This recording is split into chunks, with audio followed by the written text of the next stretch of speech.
Hello, my name's Nigel Slack. I'm what's known as an active citizen, in that I'm a member of the public who's very actively involved in the local political scene, both in Sheffield, the region, and even beyond. I'm here today as one of the advocates for devolution, but I'm an advocate for publicly decided devolution rather than the top-down imposition that we're receiving at the moment. And that's what I hope to be able to convince the delegates to get involved with. Let's go to Nigel Slack, a citizen who believes the citizen should be heard, and your organisation, Sheffield for Democracy, is that right? That's one of the organisations I work with, yes. Please. Thank you. Hello, as you heard, my name is Nigel Slack. I describe myself as an active citizen, and that means that I basically aim to try and hold local decision makers of various hues, from City Council, City Region, and beyond, to account. I aim to get transparency into all their workings, and that's a hard job, but it's one that I relish because I don't take no for an answer. Now today, I'm not going to advocate for a particular option as far as devolution is concerned. What I want to talk about are three key issues with respect to devolution. First is power, the second is democracy, and the third is finance. And really I just want to try and stir your imagination in terms of how you can look at those different aspects when you're trying to come up with an option for devolution for the city and the city region. Thinking first of power. The powers in the city and the districts have regularly changed ever since 1974 and the creation of the County Council, South Yorkshire County Council.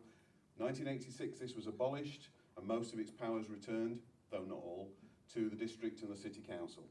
In 2014, the city region combined authority was formed, and now we have the offer of a mayor for the city region. Now it's likely that this level of constant change will continue unless we make a fundamental change to how we are governed at the local level.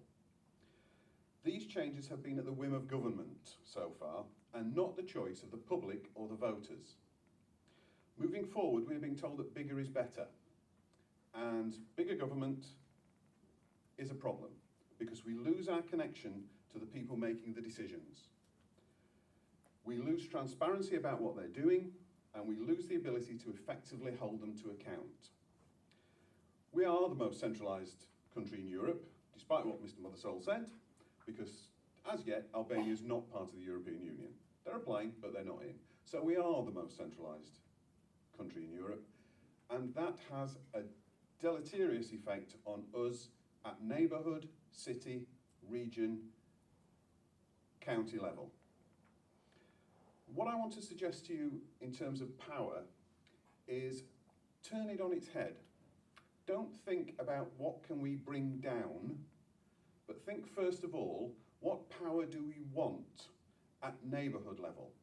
What do we want the neighbourhoods to have control of? Make that decision first.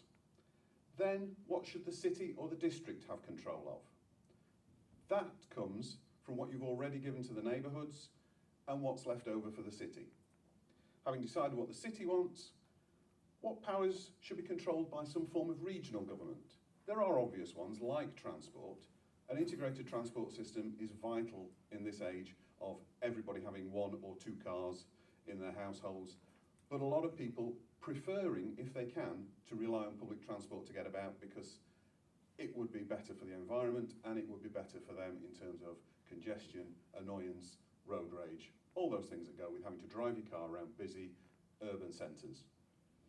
And then finally, what should be left for government at Westminster, central government? They should be our last consideration. Start with the neighbourhoods, then the city, then the region, and what do we leave with government? Central powers require certain things, yes. Defence possibly, education perhaps. Health service, I would argue, needs to be a nationally agreed principle. And remember, one of the things John Mothersole commented on was untidy geography. If you start at the base level at neighbourhoods, untidy geography takes care of itself. Because if you give the powers out in that ascending order rather than descending order, you are giving them the opportunity of how they work together. And if Chesterfield and the North Derbyshire, North Notts city councils, district councils want to work with Sheffield on certain aspects, they're perfectly able to do. they don't have to be part of a permanent solution. The next section, I've talked about representation and democracy. Speed it up a little bit. Yeah, sure. How we choose the people that make those decisions. Councils currently differ wildly how they're elected, how they turn that into a local form of government. Some elect all their councillors every 4 years. Some elect a third every year, and a year with no elections. Elections by thirds means we do get to judge them partially every year, but maybe it fixes their mind on short-term election issues and party politics, rather than the long term. They all use first past the post, which does not reflect the way we vote. So how do we want to actually elect the people that represent us? Our representatives in the city region aren't elected at all by the public. They are the leaders of the individual councils, and they're in that position by virtue of their choice, the choice of their political parties. Yet they control huge sums of money on our behalf and negotiate for us with HMG. I would suggest we need to consider how we create a system of representation that reflects all our votes. And if we choose a leadership model that includes a mayor, how can they be held to account between elections? Gentlemen from Doncaster commented on their current mayor being quite good. Their first, a complete disaster. As a result, they had 4 years of having to put up with a mayor who's a complete disaster. We cannot afford that in the modern age, where a mayor will have power over so much of what we do. And finally, how do we keep politicians honest between elections? Because trust me, I've been dealing with politicians now for over 4 years, both city, regional and national level, and most of them, you can't trust them any further than the next election. Finances. Sheffield's city budget is £1.4 billion. But in terms of what's spent in the city, we spend £4.5 billion. Yet the amount the city controls is less than £500 million. The rest is determined by central government dictating where that money is spent. That's unacceptable to a devolution deal that will stick. The one thing I do agree with in terms of the regional government proposal is we need block grant funding. We need ourselves to decide how our money is spent, not dictated down from government. One thing I will say is there's no new money in any of the deals offered at the moment for local services or for the direct benefit of local people. Even the comment about the business rates. If you actually look at the deal that's on offer at the moment, it's business rates growth that will be kept by the city and the city region, not all the business rates. We'll get no more money from the rates unless we improve our economic deal and open more businesses and get more rates.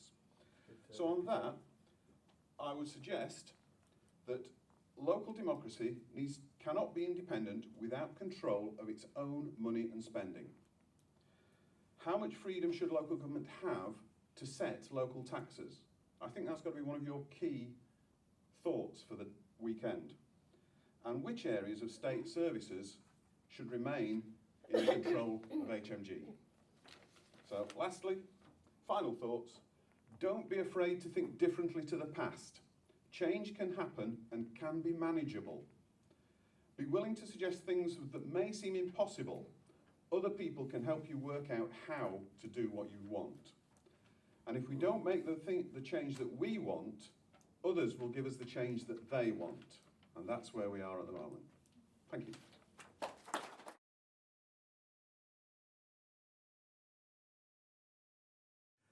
On that particular issue, not really. The fact is, it does need an overwhelming opposition to prevent one of the local authorities from voting in favour of this. I can only speak in terms of Sheffield specifically at this stage, because I've asked the question at council, and the response I got was that, firstly, the councillors will not be allowed a free vote on this issue. They will be whipped, or as the leader put it in Sheffield City Council, they believe in collective responsibility. In other words, they all have to vote the same way. The other commitment that I did get was from Cabinet meeting, where the chair of the day said, if there is overwhelming opposition to this deal, the council will not support it. But, as was said, it requires 2 councils out of the 4 to say no, because the other 5 have no vote in it. Okay?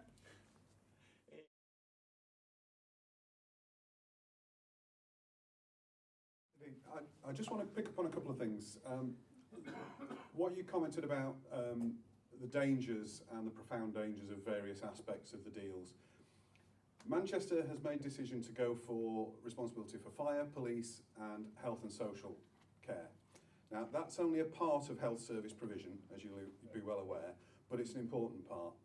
And yes, for them, there is a definite danger now that they will be blamed when the cuts go through in the autumn statement for taking those decisions on and now having to implement those cuts alongside the expected austerity cuts anyway. Sheffield's been a bit more canny. Because of the geography, they've chosen not to take those things. That doesn't mean that the implications aren't still there for some of the decisions that they're taking, because they will be expected, as part of this deal, to implement the welfare to work scheme, which for me is about forcing unemployed people to work for big corporations for no money.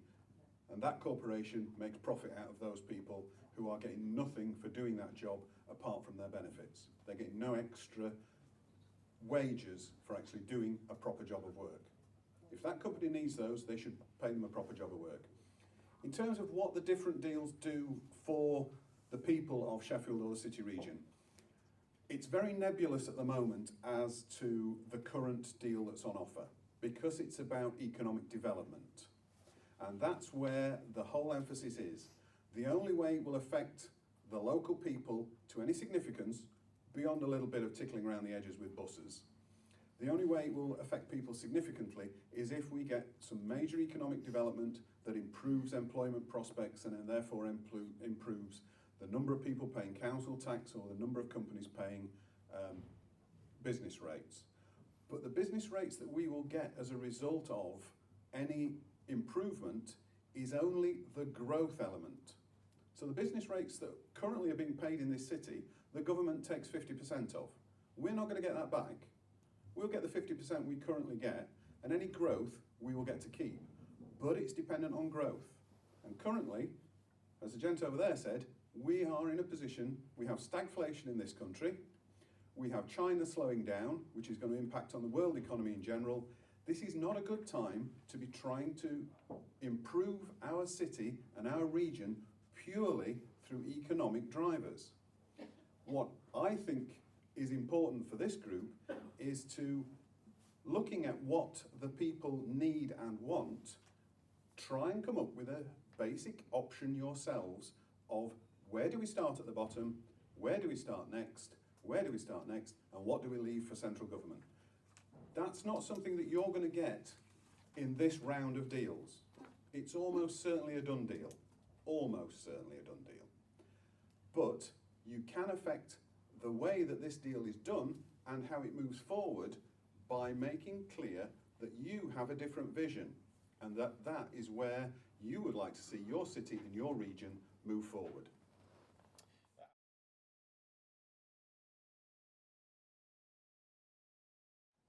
There are never enough people working at the grassroots to enable neighbourhoods to be everything that they could be.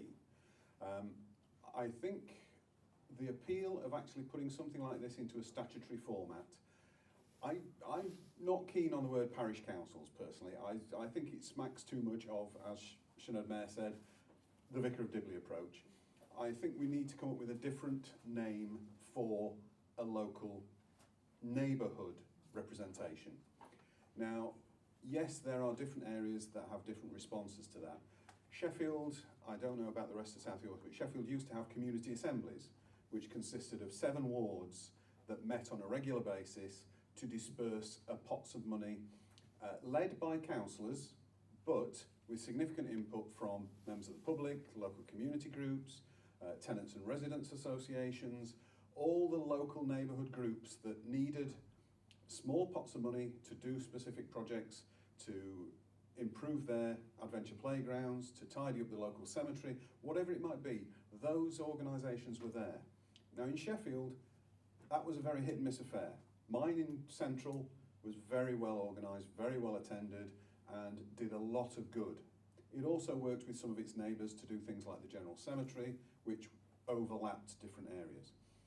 So it can work, but it does depend on how you get that organisation together. The difficulty is, what we've replaced that with is something entirely led by councillors, with little response and little reference to their local communities. Now, nobody knows what little money that's left in those pots, where it's going to go until they make a decision and they tell us. We have little input in actually how that's done. How we get more people involved is through doing events like this and trying to create an engagement with the fact that they can make a difference. It might only be a small thing, but if you're actually electing somebody to represent your neighbourhood on a council, local council area, neighbourhood council, then you are more likely to know that person or to get involved with that person if you have a problem than if you're talking about a councillor that's representing 80,000 people in Sheffield, or if you're talking to the leader of a council who's representing 550,000 people, or the leader of the combined authority who's representing something like 2.5 million people. So there is, by devolving it down to that level, a way of getting people to understand that it's the local connection that makes that difference. Because if the person that's representing you on that little council lives 3 doors away, or half a street away, or even 2 streets away, you're far more likely to get involved with that, and if you don't think they're doing a good job, put yourself up instead. But you can't make people do it.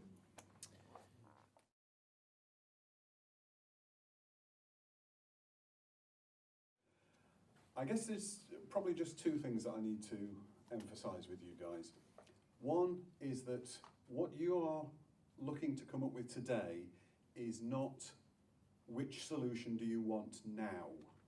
It's which solution you want eventually. So think about it in that sense.